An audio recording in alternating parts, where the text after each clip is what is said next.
hancur dan seterusnya. Ya, oleh karena itu ada ketentuan lagi untuk memelihara patok ya, ada mekanisme bagaimana kita menentukan posisi patok. Nah, akibatnya apa? Ya, ketika patok-patok itu kita tentukan, misalkan dia harus berada di lokasi yang mudah terjangkau, yang mudah didatangin, kemudian mudah dipelihara dan seterusnya.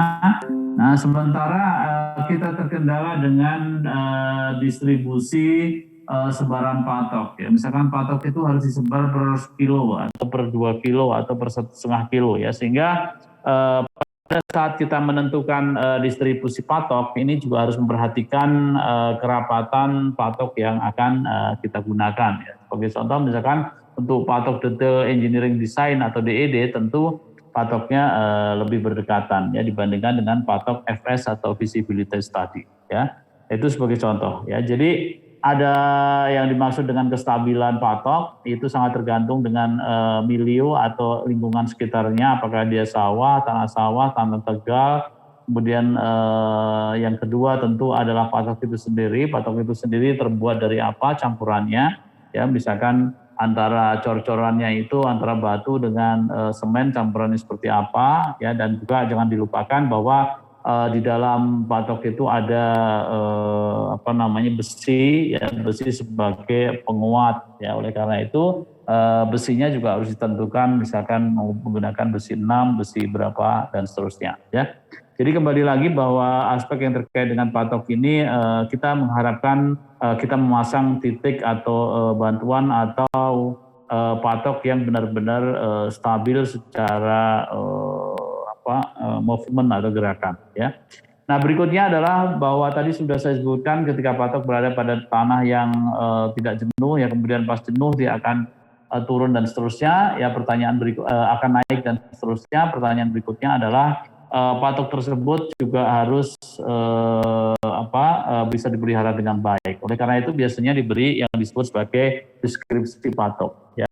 Deskripsi patok tujuannya adalah untuk menginventarisir patok yang ada, penamaan patok berada lokasinya di desa mana dengan kondisi patok seperti apa, apakah masih sesuai dengan koordinatnya, apakah sudah rusak ya dan seterusnya. Nah, ini juga menjadi hal-hal yang penting di dalam pekerjaan kita. Dan terakhir tentu bahwa pada saat kita membuat patok, kita asalnya misalkan patok itu adalah berada pada posisi titik kontrol, maka untuk penggambaran poligon maka diperlukan titik-titik poligon cabang atau bantu ya.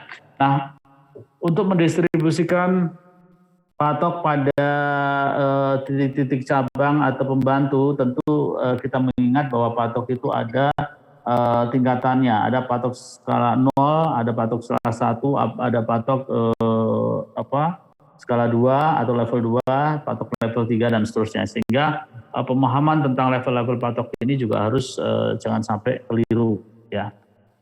Nah,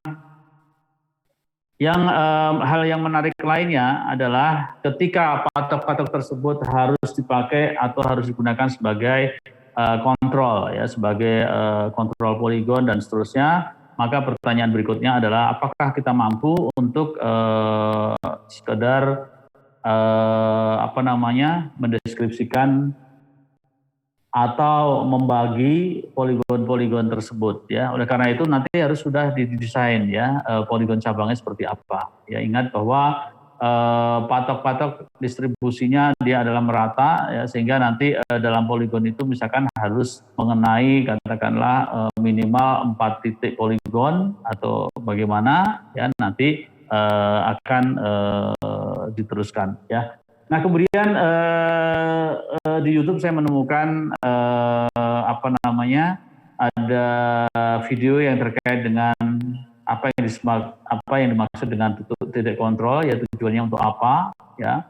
Silahkan dibuka ya, di situ jelas sekali bahwa titik kontrol itu fungsinya apa, kemudian titik kontrol itu dibuat seperti apa ya, kemudian distribusinya seperti apa dan seterusnya. Dan yang kedua adalah poligon ya. Jadi poligon dan titik kontrol itu adalah bagian yang tidak bisa terpisahkan dari tubuh pemetaan itu sendiri. Ibarat pemetaan itu adalah dagingnya, maka titik kontrol dan poligon itu adalah rangkanya. Rangka inilah yang membentuk ukuran kita, apakah ukuran kita akan kuat, strength of figure-nya, atau ukuran kita sangat lemah.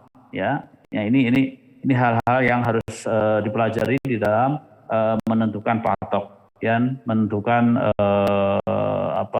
untuk keperluan pembentukan, penghitungan dan pembuatan laporan poligon, ya. Nah, kemudian pertanyaan berikutnya adalah minimal titik kontrol itu berapa, Pak? Apakah 2, apakah 1?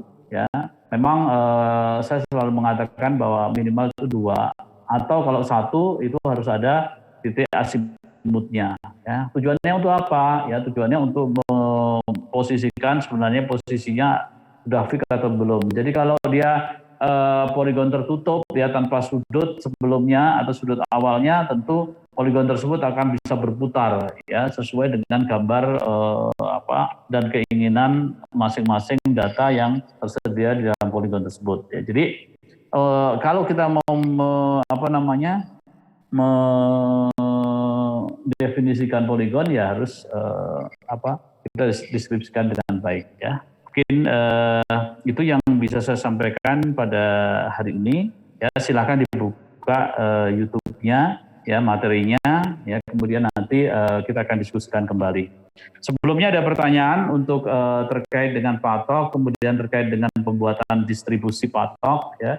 Minggu yang lalu saya sudah menjelaskan juga bahwa patok ada yang sampai 500 km, ada yang sampai 250 km, ada 100 km-an, ada bahkan 2 atau 1 kilometeran. Ya, ini tergantung dari orde dari titik kontrol. Ya, kalau orde 0 ya tentu per 500 kilo, ya, orde 1, kemudian orde 2 ya lebih pendek lagi 100, kemudian 50 kilo, dan kemudian orde 3, 2 atau 1 kilo, ya. Jadi semua itu ada aturan-aturan main, ya. Jadi jangan sampai kita membuat titik kontrol yang tidak bisa kita gunakan, tidak sesuai dan seterusnya.